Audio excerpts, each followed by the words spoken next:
Labdien Latvijā un ārzemēs! Labdien Romā, čigānu tauta! Mēs plānojam organizēt 26. aprīlī protestu, un, lai saprastu kontekstu, ideju, ir jāsaprot tādi uzstādījumi kā Rudēvičs Normunds nav Kārlis Rudēvičs. Rudēviča ēra beigusies. Kā ir mūsu čigānu nauda iztērēta? Kas ir mūsu čigānu Roma prezidents pēdējos gadus kopš 90. gadiem? Kuras personas un atbildīgās organizācijas pārstāv Latvijas Roma sabiedrību? Kāpēc Roma inteliģence netiek iesaistīti Roma projektos, bet tos vada 90% neroma? Mēs nezinām, kas notiek Roma kultūra vadības augšā. Vai zivis pūs no galvas, tādēļ pēdējos 20 gados čigānu kultūra dziļi stagnējusi? Roma čigāni ir aizkavējusies kultūra attīstībā. Mūsu čigānu Romu dzīves aizkavējusies par 30 gadiem. Es un mana ģimene vēlas dzīvot Latvijā, bet nav labvēlīgi apstākļi, lai čigāni dzīvotu 21. gadsimta ērtībās.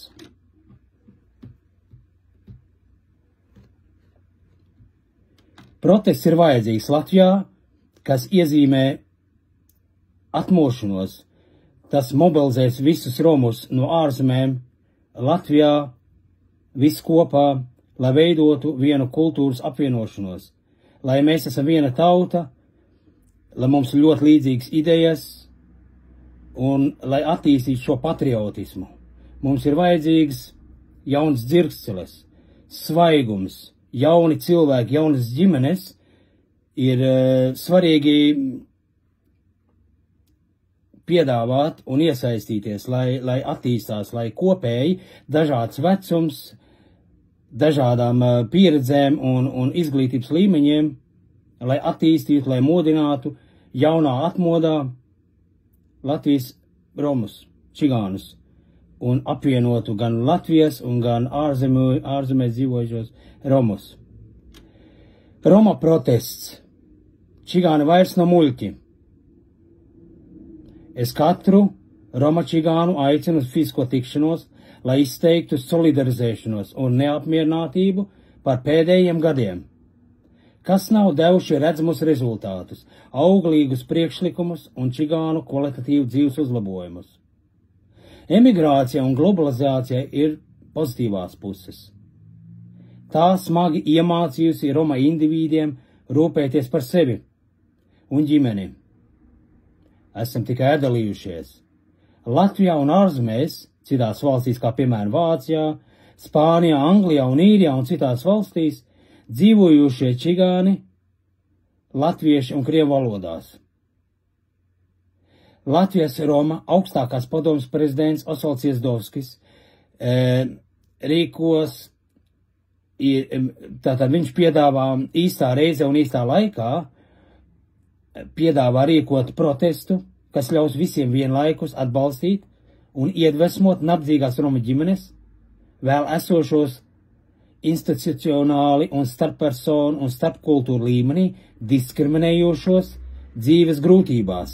Tiem ir jauniem, dzīvi uzsākot, veselībā vājiem, dziļi veciem Roma indivīdiem, ieslodzījumā un atbrīvojušiem, invalīdiem un citiem, kā vienā Latvijas Roma sabiedrībā. Protests ir čigānu terapijas apakšformāts arī, lai ļautu izrunāties un viens otru atbalstītu, ļaut cilvēkiem emocionāli atbrīvoties no daudzu gadu negatīvisma, kas sakrājies un lai izteiktu dusmas, adresējot tiem, kuri imitē Roma palīdzību, lai sevi atbrīvot no viltus Roma aktivitātēm, kuri šobrīd noteikti slēpti, nekvalitatīvi un tiem nav pēctecību, jo tie ir zaudējuši jēgu pēc projekta beigām. Mūsu rīcībā ir vairāk informācija, ka nauda ir iztērēta un laiks arī, un iegūms nav īsti nevienām no pusēm. Tā tad nav caurskatāmība, mums daudz lietas ir nesaprotams, neskaidrs, kur ir tie cilvēki, kuras tās organizācijas, atbildīgās organizācijas vai institūcijas, vai departamenti, varbūt pat ministrijas ietvarā.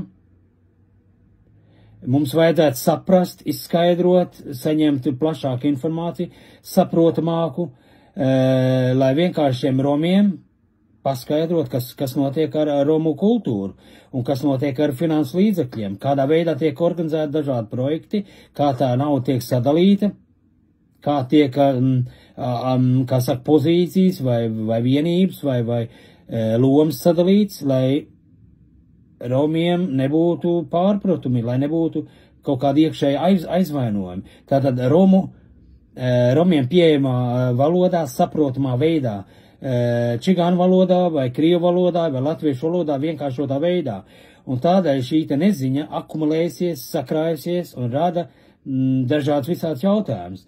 Es domāju, to vajadzēja tiem departamentiem vai atbildīgām personām arī paskaidrot biežāk, kamēr ir viss skaidrs.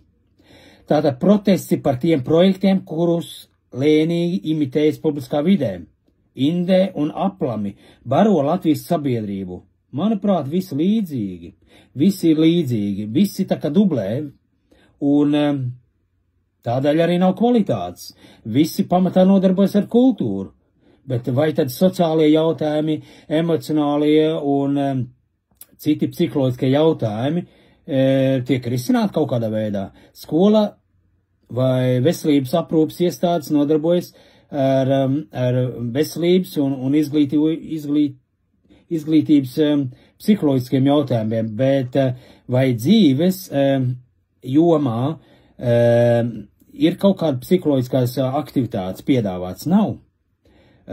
Jā, un tā tad nav sociāla vai psiholoģiska vai fiziskās veselības būtība, ne konteksta. Visas biedrības nodarbojas pēdējos 30 gadus ar kultūras veicināšanu. Smieklīgi un skumji.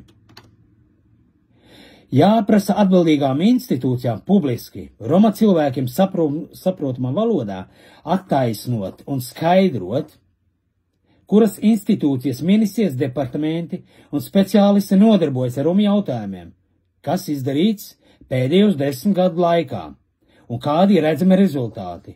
Kāpēc roma jautājumos netiek iesaistīta roma inteliģence, kuri zina gan čigānu valodu, gan prasmīgi integrē zināšanas, kā Latvijas valsts, tā Romas sabiedrības pusēs. Sen bija jāsaprot, ka čigāni mainās līdz ar laikmetu. Roma psiholoģijā esmu konstatējis pilotpētījumos, ka cilvēku īpatnības saņemtās informācijas nozīme tiek saprasta pareizā kontekstā. Arī zinot to, ka romiem nav izglītība un viņiem ir izglītības trūkums, tas ļauj saprast saturu, to kontekstu, to jēgu, ja mēs adaptīvi tā kā pielāgojam romu valodā vienkāršā veidā izskaidrojam romu mentalitātei, un viņi ir spējīgi pieņemt un saprast to kontekstu, to jēgu. Un tas ļauj saņemt efektīgi un palīdz šo ziņu novest saprotami, saņemt saprotami un atbilstoši situācijas kontekstam. Un tam nav nekāda sakara ar intelektu traucējumiem vai kādas klīniskās psiholoģijas vērtēšanu. Tas roms, kurš uzstājās, tātad ir departamentos romu pārstāvi, kuri zina čigānu valodu, arī var izskaidrot vienkāršā saprotamā veidā to saturu, to ziņu, un tas ļauj arī saprast un mazināt dusmas vai aizvainojumu, kas ir daudz gadu laikā sakrājies. Es domāju, ka to vajadzēja sen līdz šim noorganizēt. Par cik tas nav noorganizēts, tādēļ ir šī te aktualitāte un šī ažiotāža, un tādēļ arī notiek aizdomas, dažādas aizdomas. Un šīs aizdomas jums vajadzētu tā kā izkliedēt. Čigānu psiholoģijas pamatu uztveres novērojums ir noskaidrojis čigānu spēju uztvert informāciju, apstrādāt un prasmīgi reproducēt. Tātad sniegt attiecīgu uzvedību, kas apliecina Romu līdzdarību Latvijas sabiedrībā. Ja pareizi informāciju nodod, Roma arī adekvāti uztver informāciju, saprot informāciju, un tas arī parāda adekvātu uzvedību, adekvātu reakciju. Un tam nav nekāda sakara ar izglītības trūkumu. Tātad čigāns no muļķis, lai turpinātu baroties ar vecu, viltotu un saindētu informāciju, jo līdz šim visa informācija publiskā vidē ir saindēta, viņa ir sagrodīta, viņa daļai patiesa, un viņa nav adekvāti saskaņota Latvijas romiem pašiem. Romā tev ir jāpiedalās protestā, tev ir jāizsakās un jāpadara dzīvu tavu problēmu, tev jārunā par to jautājumu, kas tev uztrauc. Un tu varēsi pats personīgi izteikties publiski, sagatavo kādu savu plakātu, izsakies, sagatavo savu runu, sagatavo plakātu, uzraksti uz plakātu Romu vai Krievu vai Latviešu valodā, pasaki savu problēmu. Sekojiet līdzi Facebookā, mēs jūs informēsim 26. aprīlī uz cikiem, esiet kopā ar mums. Tu būsi ar mums, mēs būsim ar tevi. Paldies!